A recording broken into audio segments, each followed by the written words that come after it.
నమస్తే. ఇవాళ మా స్టూడియోలో ప్రముఖ ఐకాన్ ఆస్ట్రాలజర్ గట్టుపల్లి సురేష్ బాబు గారు ఉన్నారు. గురుగారితో మాట్లాడదాం. గురుగారు నమస్కారం. జై శ్రీమన్నారాయణ. గురుగారు, మార్చి 29వ తారీఖున శని భగవానుడు కుంభరాశి నుంచి మీనరాశిలోకి సంచారం జరుగుతుంది. మరి ఈ గ్రహ మార్పు వల్ల ఎలాంటి పరిణామాలు ఎదురవబోతున్నాయి? దేశ ఆర్థిక పరిస్థితులు కావచ్చు, అలాగే ప్రకృతి విపత్తులు ఏమైనా రాబోతున్నాయి, ఓవరాల్గా ఎలాంటి పరిస్థితులు మనం చూడబోతున్నాం? మనము ఈ యొక్క మార్చి 29వ తారీఖున ఏర్పడేటువంటి షష్టగ్రహ కూటమి, ఈ షష్టగ్రహ కూటమిలో ఒకటి శని భగవానుడు. ఈ శని భగవానుడు ఇప్పుడు వరకు మనకి కుంభరాశిలో సంచరిస్తున్నాడు. ఈ సంచరించేటువంటి శని భగవానుడు వెనువెంటనే మనకి మార్చి 29వ తారీఖు సాయంత్రం 4:21 కుంభరాశి నుంచి మీనరాశికి వస్తున్నారు. దీనితో మనకి షష్టగ్రహ కూటమి ఏర్పడుతుంది. ఈ ఏర్పడేది ఉండేది 2 రోజులు అయినప్పటికీ ఈ షష్టగ్రహ కూటమి నుంచి కొన్ని రకాల విపత్తులని కూడా మనం చెప్పొచ్చు.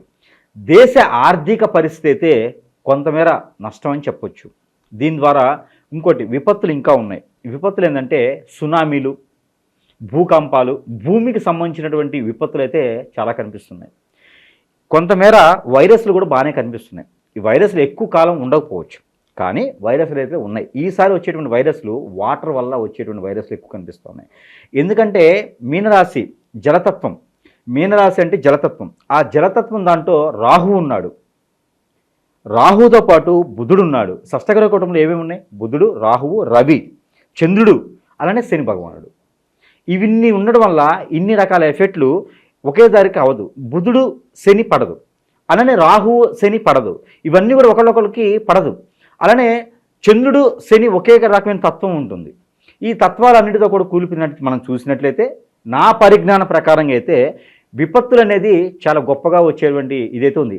అంటే సముద్ర తీరాన ఉన్నటువంటి ఊర్లు, టౌన్లు, సిటీస్ ఏమైనా ఉంటే వాటికి తెలియకుండా నైట్ విపత్తులు వచ్చేటువంటి అవకాశం బాగా కనిపిస్తుంది.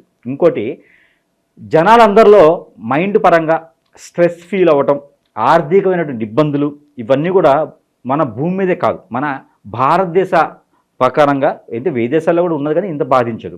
ఇది మన దేశంలోనే ఆ టైంలో జరుగుతుంది అనమాట. గ్రహాల కూటమి అన్ని దేశాలకి ఉంటుంది, కానీ మన దేశ పరిస్థితి అనేది ఇలా ఉంటుంది. సో అయితే మనకి ఈ గ్రహ కూటమి అనేది మనకి ఈశాన్య మూలంలో జరుగుతుంది.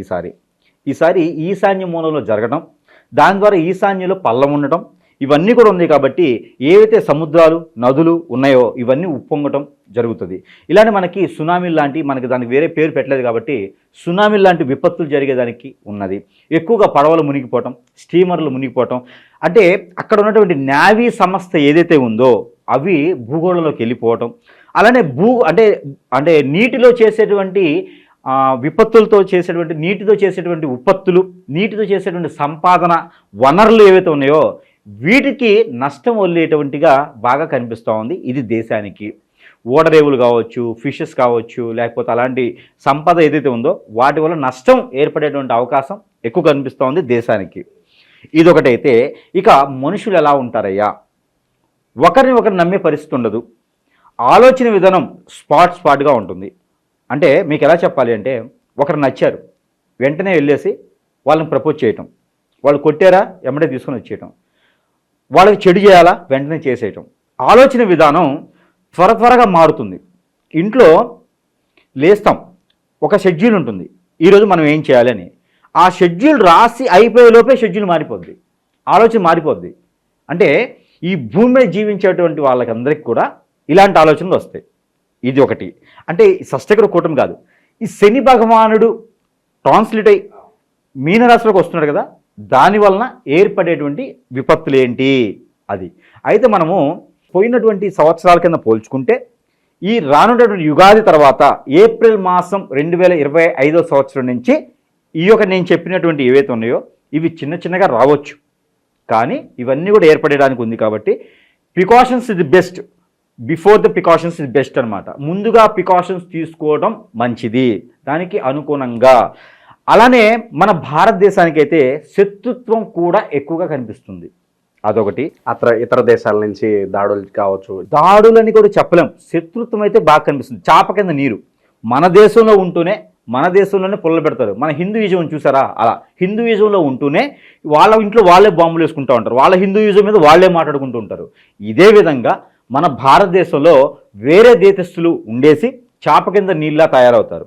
భయభ్రాంతులు చేసేటువంటి ప్రక్రియలు ఉన్నాయి. ఎందుకంటే అంతా కూడా జలతత్వంతో ఉన్నటువంటి శని భగవానుడు ఆ గొప్ప పరిహారాలు ప్రెడిక్షన్స్ ఇస్తారు. ఆయన ఎప్పటికీ గుర్తుండిపోయేటువంటి చెడు చేసేటువంటి తత్వం ఉంటుంది. కాకపోతే ఇది ఎప్పటి వరకు, వచ్చే సంవత్సరం వరకు మాత్రమే. ఈ 19 సంవత్సరాలు కాదు, సంవత్సరం మాత్రమే ఆ ఒక వేడి ఉంటుంది.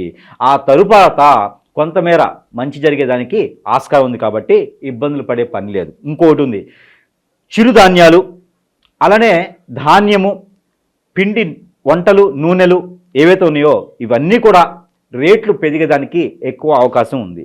అలానే విపత్తుల ద్వారా కొన్ని రకాల పంట నష్టాలు కూడా జరిగేదానికి ఉండి, అలానే మనం తినేటువంటి వస్తువులు ఏవైతే ఉన్నాయో వీటికి రేట్లు ఎక్కువ, రెక్కలు వస్తాయి వీటికి. ఆ ఒక చంద్ర భగవాన్ వల్ల రెక్కలు ఎక్కువ కనిపిస్తూ ఉన్నాయి, ఆ శని భగవాన్ వల్ల కూడా చాలా బాగా కనిపిస్తూ ఉన్నాయి. కాబట్టి మనం తినేటువంటి వస్తువులు ఏవైతే ఉన్నాయో వీటికి కూడా ఎక్కువ ఉంటుంది. అలానే మనకి మోసపోయే తత్వం కూడా ఎక్కువ కనిపిస్తూ ఉంది. ఎంత ఉన్నోడైనా సరే నైట్ బికారి అవ్వచ్చు, బికారి కోటేశ్వరుడు అవ్వచ్చు. మోసతత్వం, కష్టపడి సంపాదించేది కాదు, మోసపోయేటువంటి తత్వాలు, మోసం చేసేటువంటి తత్వాలు ఎక్కువ కనిపిస్తూ ఉంది. క్రైమ్ రేటు ఈజీగా పెరుగుతుంది. క్రైమ్ రేటు ఏప్రిల్ మాసం నుంచి క్రైమ్ రేటు కూడా బాగా పెరిగేటువంటి అవకాశం ఉంది. ఎందుకంటే రాహు ఉన్నాడు కాబట్టి షష్టగ్రహంలో క్రైమ్ రేటు కూడా బాగా పెరిగింది. ఈ బాగా పెరగడంలో రాహు షష్టగ్రహంలో ఉండటం వల్ల ఈ క్రైమ్ రేటు పెరగడం, ఈ విపత్తులు అయితే మానవాళికి తప్పేటువంటి పరిస్థితి అయితే లేదు. ఇవన్నీ కూడా అనుభవించాల్సిందే. వీటికి తగ్గట్టుగా భయపెట్టే పని లేదు. దైవారాధనలో ఉండడం, ఏదైనా గురువుకి నమస్కారం చేసుకోవడం, మనం చేసేటువంటి పని వేరే వారి యొక్క దృష్టి అదృష్టి లేకుండా మన పని మనమే చేసుకోవడం, మనకున్నటువంటి పేజెస్ ఏదైతే సీక్రెట్స్ ఉన్నాయో ఇవన్నీ ఎదుటి వారికి హెచ్చరించకపోవడం వల్ల మనమే శత్రుత్వం అనేది పెరగదు. నలుగురితో కలిసిమెలిసి ఉండడం, మంచి పని చేయడం లాంటివి చేస్తే ఈ విపత్తులకి కొంచెం దూరంగా ఉండొచ్చు. ఆ సునామీలు కొంచెం దూరంగా ఉండేటువంటి క్రియలు ఉంటాయి. అలానే ఈ యొక్క శని భగవాని వల్ల రాసుల వారికి, ద్వాదశ రాసుల వారికి కూడా అన్ని భిన్నంగా విభిన్నంగా ఉన్నాయని కూడా చెప్పొచ్చు. ఎందుకంటే అన్ని రకాల రాసుల వారికి, ఈ ఒక 12 రాసుల వారికి కూడా అదృష్టం శాస్తూ బాగుంది. ఎందుకంటే మీనరాశిలో ఉన్నటువంటి శని భగవానుడు మారేటువంటి షష్టగ్రహ కూటమి మార్చి 29 తారీఖు సాయంత్రం 4:21 ఈ యొక్క 2000 సంవత్సరం మారిన తర్వాత ఏప్రిల్ మాసం నుంచి ద్వాదశ రాశుల వారికి అన్ని రకాల బాగుంటుంది.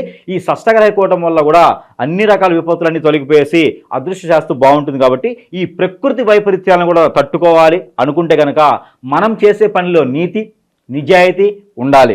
మనం చేసేది కష్టపడి సంపాదించాలి.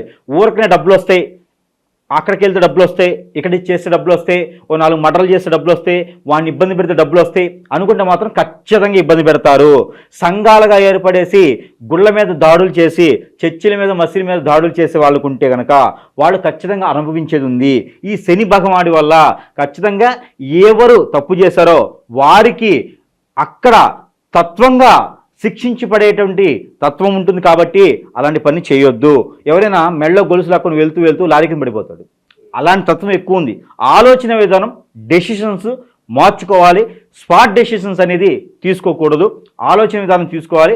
ఇంకొకటి ఉంది, పెద్దల్ని గౌరవించి పెద్దల యొక్క దీవెనలు తీసుకొని పెద్దల యొక్క సలహాలు విన్నవారు ఖచ్చితంగా రాణిస్తారు. ఈ శని భగవాన్ వల్ల జరిగేది ప్రక్రియ ఇదే. శుభం అశుభం కూడా ఇదే. అందుకని పెద్దల మాట వింటూ పెద్దలకి గౌరవిస్తూ ప్రతి ఒక్కరు కూడా దైవారాధనలో ఉంటే ఆ దేవునికి నమస్కారం చేసుకొని మనం చేసే మంచి పని చేస్తూ ఉంటే ఎలాంటి విపత్తు కూడా మనల్ని ఏం చేయదు. కాబట్టి ప్రికాషన్ తీసుకొని ఉంటే సరిపోతుంది. శని భగవానుడు ఎవరికి కూడా చెడు చేయట్లేదు. ఈసారి 2025 సంవత్సరం చాలా బాగుంది, వేరే అన్ని రంగాల్లో బాగుంది. కాబట్టి శని భగవానుడు నా రాశిలో వస్తున్నాడు, నాకేదైతే భయాలందరికీ వెళ్ళకండి. ఇది నేను ఇచ్చేటువంటి సూచన. జై శ్రీమన్నారాయణ.